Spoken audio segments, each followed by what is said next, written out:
I got a government job when I was 19 years old. In fact जब मैंने form भरा था तब मेरी एज थी 18 ईयर्स एंड 1 मंथ फॉर्म में जो फील्ड थी. एंड देन एग्ज़ाम हुआ एंड प्लेसमेंट आया. तब तक काफ़ी टाइम लग गया था, कुछ अप्रॉक्सीमेट 9 मंथ्स उसमें लग गए थे. तो देन मैं 19 ईयर्स की हो गई थी. तो आज जब मैं देखती हूँ ना, जब कई मैं कैंडिडेट्स, जब मैं एग्ज़ाम कंडक्ट करवाते हैं हम अपने सेंटर पे, कई लोग आते हैं एग्ज़ाम देते हैं, वो स्ट्रगल कर रहे होते हैं. वो कई बार तो कुछ कैंडिडेट मतलब मेरे से भी बड़े होते हैं और मेरी आदत है ऐसे बोलने की कि बेटा ऐसे कर लो, बच्चों ऐसे कर लो. तो फिर मैं अपने आप को रिमाइंड करवाती हूँ कि ये बेटा और बच्चे नहीं है, ये बहुत इनकी एज बड़ी हो चुकी है, इनकी एज मेरे से भी बड़ी है. तो मुझे लगता है कि कितना इनमें जुझारूपन है कि रिटायरमेंट की उम्र आते आते तक भी लोग स्ट्रगल कर रहे हैं, लोग गवर्नमेंट बॉडी में आने की कोशिश कर रहे हैं. तो मुझे लगा एक मुझे वीडियो बना के बताना चाहिए कि कैसे मैंने इतनी अर्ली एज में गवर्नमेंट एग्ज़ाम को क्रैक किया. So let's get started in the video. सबसे पहले तो जब हम बहुत जो छोटी क्लासेस थी ना, तभी से हमारा पूरा फोकस पढ़ाई पे था. ये मैं एक बात कहूँगी कि अगर आप सोचते ना कि आप मौज मस्ती भी करते रहें, आप लाइफ में फ्रेंड सर्कल में एंजॉय भी करते रहें, आप एक्सप्लोर भी करते रहें, आप ट्रैवल भी करते रहें और आप तैयारी भी करते रहें, लाइफ में सब कुछ जब आप एक साथ करना चाहते हैं ना, तो ये बहुत डिफ़िकल्ट हो जाता है. और आजकल के कॉम्पिटिटिव टाइम में ये फ़िलोसॉफिकल बातें तो बिल्कुल भी करेक्ट मुझे नहीं लगती है कि आप सब कुछ करते रहो और देन आप एक गवर्नमेंट जॉब को भी एक प्रॉपर एज में क्लियर कर लो, या फिर एक प्राइवेट सेक्टर में या किसी भी फील्ड में आप जाना चाहते हो तो आपको फुल्ली डेडिकेटेड उसके लिए होना पड़ेगा. आप ये नहीं कर सकते कि आप लाइफ में मल्टीपल चीज़ें एक साथ कर रहे हो. हाँ, जब आप एक बार स्टैब्लिश्ड हो जाओ, आप सेटल हो जाओ, आपको ऐसे लाइफ में एक सिक्योरिटी मिल जाए कि अब मैं एक इनफ सेफ प्लेस पर हूँ और यहाँ से मैं ग्रो कर सकता हूँ, नीचे नहीं जाऊँगा. वहाँ आकर उस पॉइंट तक आने तक आपको रुकना नहीं है. वहाँ आकर आप एक बार सोच सकते हैं कि हाँ, मैं थोड़ा ये ट्राई कर लूँ, थोड़ा मैं अपना सर्कल बना लूँ, थोड़ा मैं घूम लूँ फिर लूँ. तो वो एक टाइम होता है. आप जब अपनी लाइफ को बहुत अर्ली एज में अपनी जो डायरेक्शन है वो बार बार चेंज करते रहते हैं, तो ये आपके लिए बहुत डिफ़िकल्ट हो जाता है. और एक बात कि मेरा फैमिली बैकग्राउंड एजुकेशन से था. My grandfather, my grandmother, my father, my uncle, सब लोग जो है वो गवर्नमेंट बॉडी में ही थे. तो मुझे डायरेक्शन भी बहुत अच्छा मिला. मुझे वो गाइड करते रहते थे, मुझे मोटिवेट करते रहते थे कि नहीं, अपना जो भी अपने किस्मत के, अपने सपनों के दरवाजे हैं ना, वो इसी से गुजरते हैं कि आप अच्छी स्टडी करो. स्टडीज़ में आप अच्छा करोगे तो आपको आगे बहुत सारी अपॉर्चुनिटीज़ अपने आप मिलती जाएंगी. तो मैं पढ़ती रही. मैंने ऑलमोस्ट मतलब 10th 12th तक तो मुझे सिर्फ पढ़ाई आती थी और मुझे कुछ भी नहीं आता था. सिर्फ पढ़ना आता था. घर पे आना है, पढ़ना है, स्कूल जाना है, पढ़ना है, कॉलेज जाना है, पढ़ना है. मतलब मोस्ट ऑफ द टाइम हम पढ़ाई पे ही फोकस रहते थे. एक तो ये चीज़. और मैं ये बिल्कुल नहीं कह रही कि आप स्टूडियस हो जाओ आप और दुनियादारी छोड़ दो. मतलब अब के टाइम में ये बहुत मुश्किल है, क्योंकि जब हम पढ़ते थे तब इतना डिस्ट्रैक्शन नहीं था, सोशल मीडिया नहीं था, फ़ोन्स नहीं थे. लेकिन अब सोशल मीडिया की वजह से बच्चे इतना कंसंट्रेट नहीं कर पाते, इतना फोकस्ड वो नहीं रह पाते हैं. और 1 आध घंटा तो इतना इजीली उनका चला जाता है इसमें कि उनको मालूम भी नहीं चलता. तो आप के हाथ में है कि आप अपने टाइम को मैनेज कैसे करते हैं. अगर डिस्ट्रैक्शन बढ़ा है तो मोटिवेशन भी बढ़ा है आपके लिए, सोर्स ऑफ नॉलेज भी बढ़े हैं, आपकी रीच भी बढ़ी है. सोशल मीडिया का आप अच्छे से यूज़ करें तो ये आपके लिए बेनिफिशियल भी है. अगर हमें कोई फैक्ट सर्च करना होता था, हमें किसी डीप रिसर्च में जाना होता था, हमें कोई पॉइंट है जिसके लिए हमें कुछ नोट्स कलेक्ट करने होते थे, तो हमें बुक्स पे डिपेंड रहना पड़ता था, हमें लाइब्रेरी जाना पड़ता था, या फिर हमें किसी से पूछना पड़ता था. अब तो गूगल है, यूट्यूब है, इंटरनेट है. आप कहीं से भी कोई भी जो एजुकेशन का सोर्स है वो डीप तक जा कर के आप रिसर्च कर सकते हैं अपने घर पर रहकर भी. ऑनलाइन क्लासेस है, मोटिवेशन है, सब कुछ अवेलेबल है. लेकिन तब इतना नहीं था. जब हम पढ़ते थे तो इतना एक्सपोजर नहीं था. और तो सोशल मीडिया के फ़ायदे भी हैं और नुकसान भी है. मेरे कहने का मतलब है कि आप वाइजली यूज़ कीजिए. जो भी रिसोर्सेज आपके पास अवेलेबल है ना, तो आपको यूज़ कीजिए. हमारे पास तो कोई रिसोर्सेज थे ही नहीं. हमें तो सिर्फ एक जगह सिटिंग करना और पेशेंस के साथ पढ़ना, बस हमारा रिसोर्स हम खुद ही थे. तो वो हमने अच्छे से किया, हमने पेशेंस रखा और हम पढ़ते रहे. उसके बाद क्या हुआ कि जैसे ही मैंने बीएड की डिग्री की, और थोड़ा किस्मत भी आपकी अच्छा होना ज़रूरी है, वरना आप कितना ही कोशिश कर लो तो फिर वो चैलेंजेस हैं वो आपको बार बार फेस करने पड़ते हैं। तो बहुत अर्ली एज में क्रैक करने का मेरा एक ये भी रीज़न था कि जैसे ही मैंने अपनी डिग्री कंप्लीट की वैसे ही वैकेंसी भी आ गई थी, एग्ज़ाम भी साथ साथ ही कंडक्ट हो गए थे। तो इधर मेरी बीएड की डिग्री कंप्लीट हो रही थी और इधर एग्ज़ाम हो रहे थे। और आपको सच बताऊँ ना, जब अब तो बच्चे पहले से ही प्रिपेयर होते हैं, उनके पास नॉलेज होता है, वो एग्ज़ाम आने तक तो पूरे रेडी हो जाते हैं प्रिपेयर करके। टेस्ट सीरीज़ होती है, उनके एमसीक्यू सॉल्व करते हैं, प्रीवियस ईयर्स के पेपर देखते हैं, बहुत कुछ होता है। लेकिन जब मैंने सीरियसली जब ये वैकेंसी निकली थी तो मुझे पता भी नहीं था कि वैकेंसी क्या होती है, और ये वैकेंसी निकली है, इसमें कितनी पोस्ट हैं और मैं इसके लिए एलिजिबल भी हूँ, मुझे इतना भी नहीं पता था। हमारी कॉलेज में एक हमारे प्रोफेसर थे, उन्होंने हमें बताया कि तुम लोग स्टडीज़ में अच्छा कर रहे हो, तो तुम लोगों ने फॉर्म भर रखा है, तुम लोग प्रिपेयर कर रहे हो।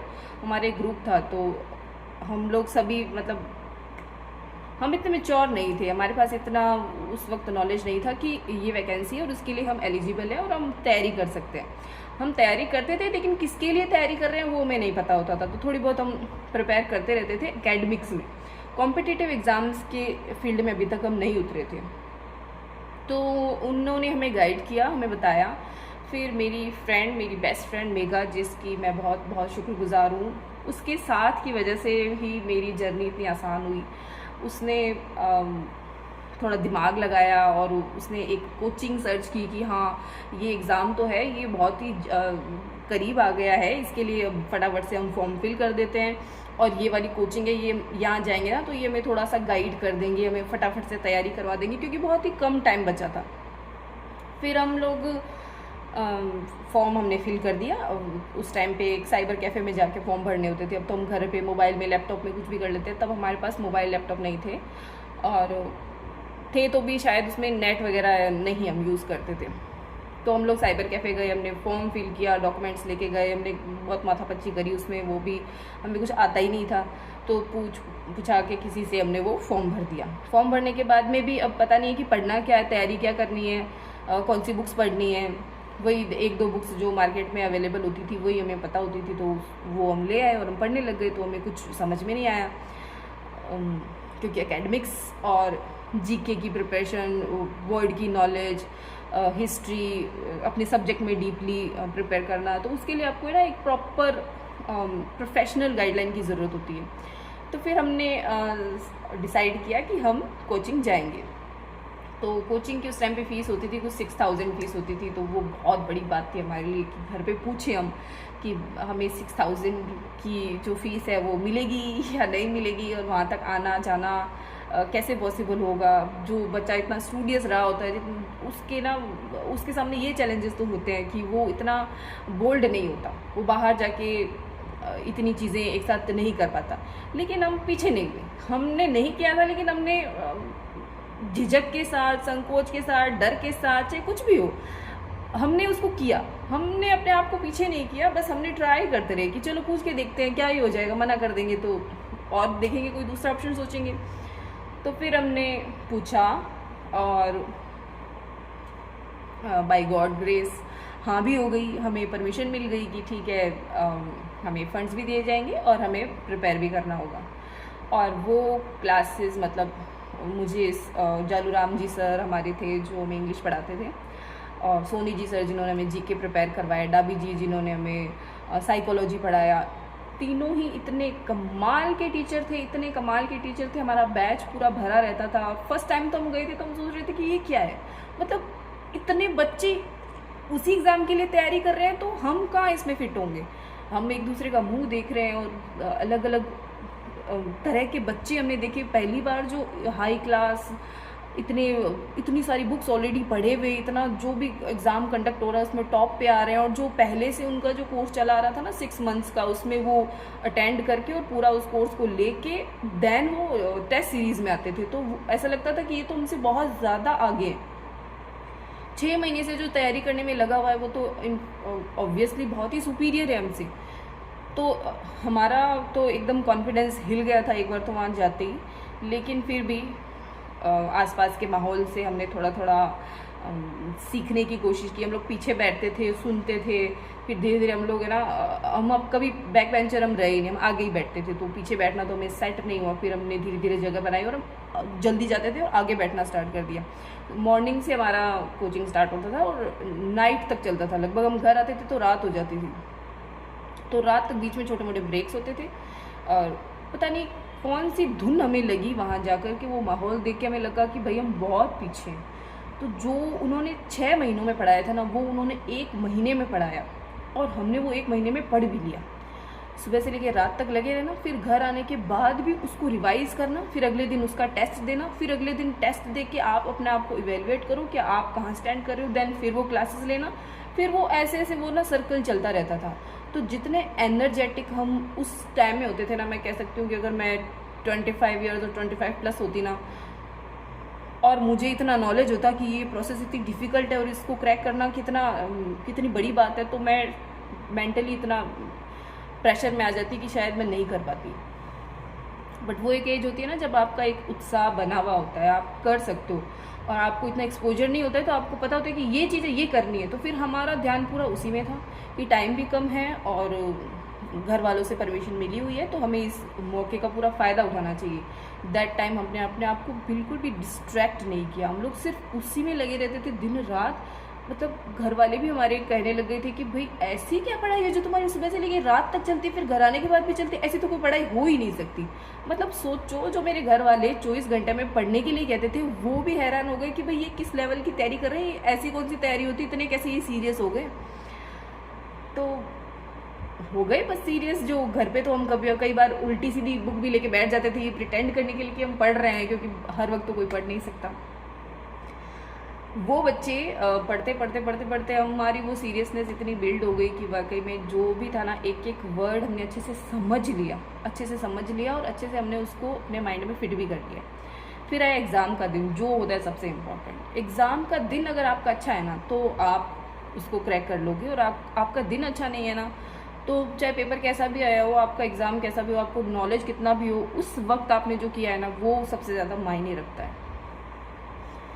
तो मेरे साथ क्या हुआ कि मैं 2 सेंटर आए थे मेरे, एक मेरा सब्जेक्ट का सेंटर था और एक मेरा कॉमन पेपर का सेंटर था। तो दोनों ही सेंटर मेरे बहुत अच्छे, पता नहीं मेरा माइंड इतना काम उस दिन, इतना शांत, जो पेपर आया इतना बढ़िया तरीके से पढ़ना, स्ट्रेटजी लगाना, एनालाइज करना कि पेपर का लेवल ये है, तो सभी कैंडिडेट्स के लिए इसका लेवल इस तरीके से रहेगा, तो सब इसको इतना अटेंड करेंगे तो अपने को भी, कई बार क्या है पेपर इजी आता है तो आपको ज़्यादा क्वेश्चन अटेंड करने पड़ते हैं, कई बार पेपर डिफिकल्ट आता है तो आप बहुत ज़्यादा अटेंड करोगे तो आप नेगेटिव में चले जाते हो। तो वो स्ट्रेटजी आपको उसी वक्त बनानी पड़ती है जब पेपर आपके हाथ में आ जाता है और आप एनालाइज कर लेते हो कि हाँ पेपर का लेवल कौन सा है।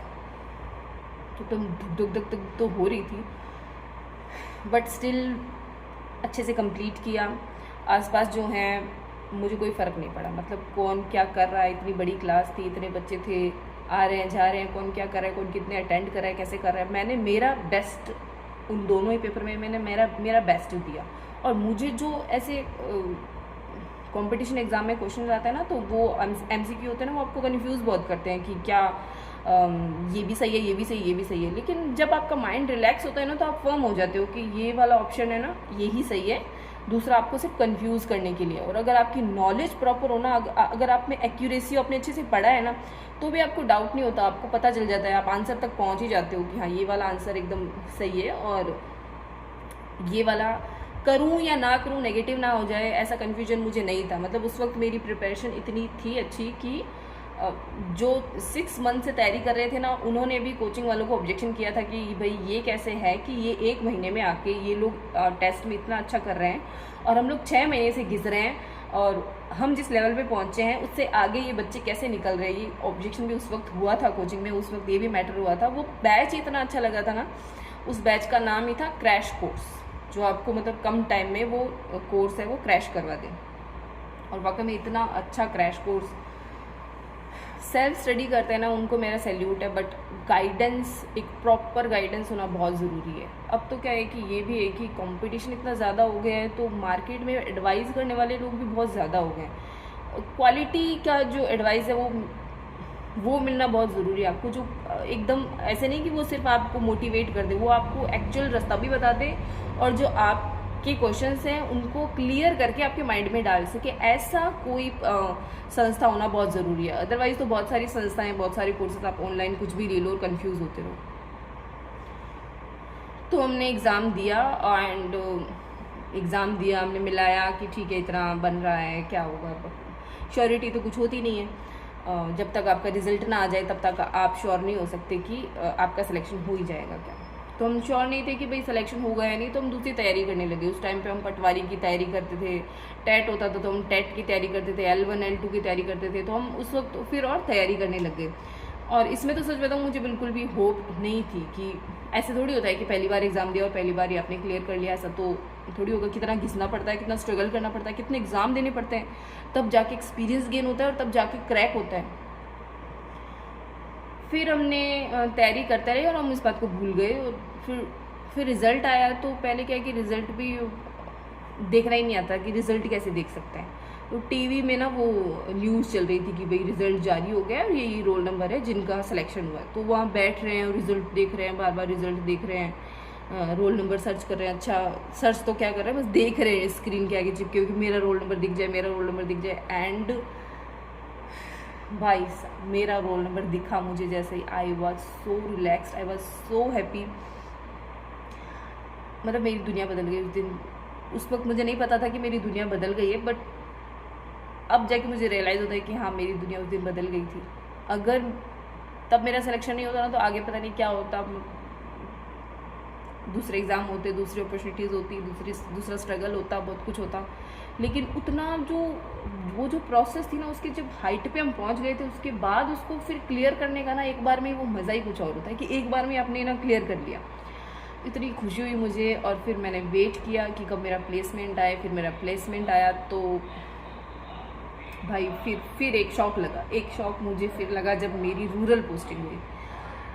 मैं कभी रूरल एरिया में गई हुई नहीं, मुझे पता नहीं वहाँ क्या कैसे होता है, अकेली भी मैं कभी रही हुई नहीं। तो वहाँ जाके भी मुझे एक बहुत अलग एक्सपीरियंस देखने को मिला। जब मैं पहली बार ज्वाइन करने गई तो मतलब वहाँ के बच्चों की हाइट मुझसे ज़्यादा, जो 11th-12th क्लास के बच्चे थे वो बच्चे मतलब आज भी मेरे से कनेक्टेड है, मैं आज भी उनसे बातचीत करती हूँ। मेरा बहुत अच्छा वो बैच था, फर्स्ट जो मेरा बैच था वो मुझे बहुत प्यारा है। और वो बच्चे भी मुझे आज भी बहुत प्यारा समझते हैं। मतलब उनका मेरा कनेक्शन एक अलग ही है उन बच्चों का जो मेरा फर्स्ट बैच था।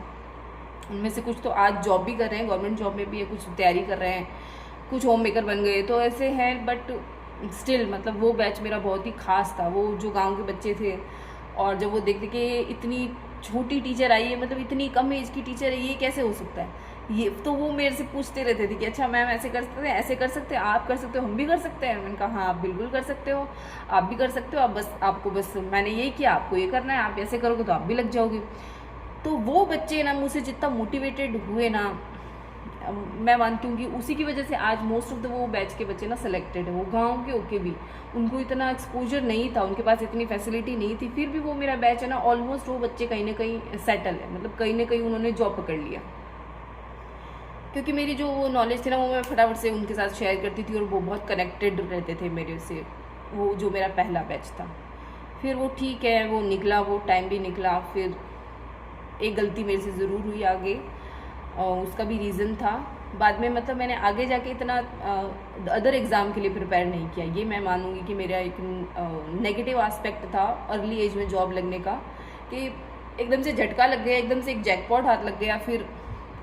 फिर अलग चैलेंजेस जो आए ना लाइफ में, मैं उसमें फंस गई कि कैसे विलेज में कैसे स्ट्रगल करना है, पढ़ाना कैसे है। मतलब एक तो होता है कि आप ट्रेनिंग लेते हैं बीएड में, आपको बताते हैं कैसे करना है, एक आपको एक्चुअल क्लास में जाके खड़े होकर जब डिलीवर करना होता है ना बच्चों को, बच्चे आपकी तरफ देख रहे हैं और आपको बोलना है। तो उस वक्त वो एक मेरा लर्निंग प्रोसेस था। तो 2 साल प्रोबेशन में तो मैंने सीखा कि एक्चुअल में कैसे पढ़ाना है, कैसे वो आउटपुट देना है बच्चों को जो बच्चे मेरे से एक्सपेक्ट कर रहे हैं, और मैं यहाँ पे क्यों हूँ और मुझे इनको किस दिशा में लेके जाना है। तो क्योंकि मैं यंग थी तो ज़्यादा काम भी मेरे पे करवाया जाता था, स्कूल से भी सब लोग ऐसे कि सभी मेरे को सिखा रहे हैं, सभी मेरे के गुरु बने हुए हैं कि हाँ भाई ये कर लेगी, हाँ इसको ये बता दो, इसको बता। मैं सब तरह के अब तो मुझे पता है कि भाई कौन सा जो है काम मेरी ड्यूटी में आता है, कौन सा मेरी ड्यूटी में नहीं आता है। बट तब मेरे को पता नहीं था, तो मैं सारे ही काम कर देती थी, कोई भी काम मुझे दे दो मैं कर देती थी, तो क्योंकि मुझे सीखना था। फिर मैं दूसरे टाइप के, मतलब मैं होम यूनिवर्सिटी में चली गई, फिर मेरी इंगेजमेंट हो गई, फिर मेरी मैरिज हो गई, फिर मेरे बच्चे हो गए। तो यहाँ मेरे से एक थोड़ी सी गलती हुई कि मैं पढ़ाई में थोड़ा और मैं अच्छा कर सकती थी, मतलब मैं और जॉब के लिए ट्राई कर सकती थी, जहाँ मैं थी उससे मैं आगे नहीं बढ़ पाई। कई लोगों को मैं देखती हूँ जो एक जॉब में चले जाते हैं, फिर वो प्रिपेयर करते रहते हैं, देन वो दूसरी जॉब कर लेते हैं, फिर वो प्रिपेयर करते हैं, फिर वो देन हायर वो मतलब अपनी स्टडीज़ को वो कंटिन्यू करते हैं। तो मैंने स्टडी कंटिन्यू नहीं की, बट मुझे इस चीज़ का अफसोस नहीं है, क्योंकि मेरे मन में ये हमेशा रहता था, जब मेरे साथ में कोई प्रिपेयर कर रहा होता था तो मुझे लगता था कि उनको घर पे तो टाइम नहीं मिलता था, तो वो स्कूल में आके प्रिपेयर करते थे। तो मुझे ऐसे लगता था कि भाई स्कूल में तो मैं नहीं प्रिपेयर कर सकती, क्योंकि जिस चीज़ के लिए मैं यहाँ हूँ वो अगर मैं डिलीवर नहीं कर रही हूँ और उसके साथ मैं चीट करके फिर दूसरे स्टेप पे जा रही हूँ, तो वो मुझसे नहीं हो पाएगा। मतलब मुझे डाइजेस्ट नहीं होगा वो चीज़ कि मैं अपने वर्क प्लेस पे आके दूसरे सब्जेक्ट के लिए प्रिपेयर करूँ, और स्पेयर जो टाइम मिलेगा उसमें अगर मैं तैयारी कर लेती हूँ तो अलग बात है। तो मैंने ट्राई भी किया, मैंने फॉर्म फिल किया, मैंने मतलब नहीं होता भाई एक हाउसवाइफ के लिए तैयारी करना घर पे रह के ससुराल में, और इंडियन जो फैमिलीज़ होती है उनमें जो सिस्टम होता है, भाई एक बहू हो आप, घर का काम भी आपको करना है, आपको सुबह से शाम तक घर के भी काम करने हैं, आपको स्कूल भी जाना है, आपको जॉब भी करनी है, देन आपको प्रिपेयर भी करना है। तो इतना कंपटीशन इजी नहीं है कि आप मतलब वही एक टाइम पास तैयारी करो। और आप सोचिए, मैंने आपको क्या बताया कि हम सुबह से लेकर रात तक तैयारी करते थे, फिर हम घर आके भी तैयारी करते थे, तब जाके मेरा सिलेक्शन हुआ था। तो ऐसे 3-4 घंटे मुश्किल से अपने आप को जगा के हम थके हुए हैं, हम रेस्ट करना चाह रहे हैं, अब हमें थोड़ा टाइम मिला है अपने आप के लिए, उसमें भी हम पढ़ रहे हैं। हाँ मैं पढ़ी, मैंने कोशिश की, बट वो नहीं सफिशिएंट था। मैंने एग्ज़ाम भी दिया, बट उसके बाद मैंने रिज़ल्ट भी नहीं देखा, वो आज तक मैंने रिज़ल्ट ही नहीं देखा, बिकॉज मैं अपनी तैयारी से ही सेटिस्फाई नहीं थी। मुझे पता था कि अकेले ये पॉसिबल नहीं है, मतलब अब ये पॉसिबल नहीं है मेरे लिए। या तो मैं बहुत ही ज़्यादा विद्रोही हो जाऊँ, या मैं बहुत ही चीज़ों को विमुख हो जाऊँ, वो फिर मेरे नेचर में नहीं है कि मैं सब कुछ छोड़ के तैयारी करूँ। हाँ अगर मेरी जॉब नहीं लगी होती तब हो सकता है मुझे वो मोटिवेशन आ जाता, बट फिर मैं होम यूनिवर्सिटी में चली गई, फिर मैंने अलग अलग एग्ज़ाम क्रैक किए, फिर मैंने उनमें भी टॉप किया। मतलब I was working in rural area, तो वो भी मैंने अच्छे से इंजॉय किया।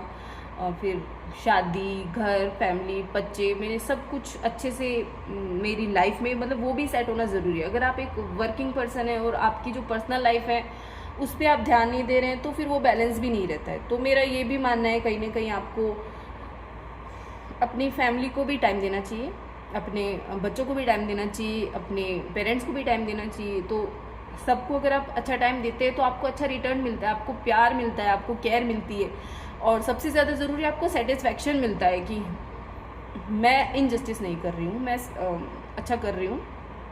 और देन फैमिली के साथ अच्छा टाइम स्पेंड करते करते फिर मुझे ज़रूरत भी महसूस नहीं लगी कि हाँ मुझे कुछ करना चाहिए, मुझे आगे तैयारी करनी चाहिए, या मैं पीछे रह गई हूँ।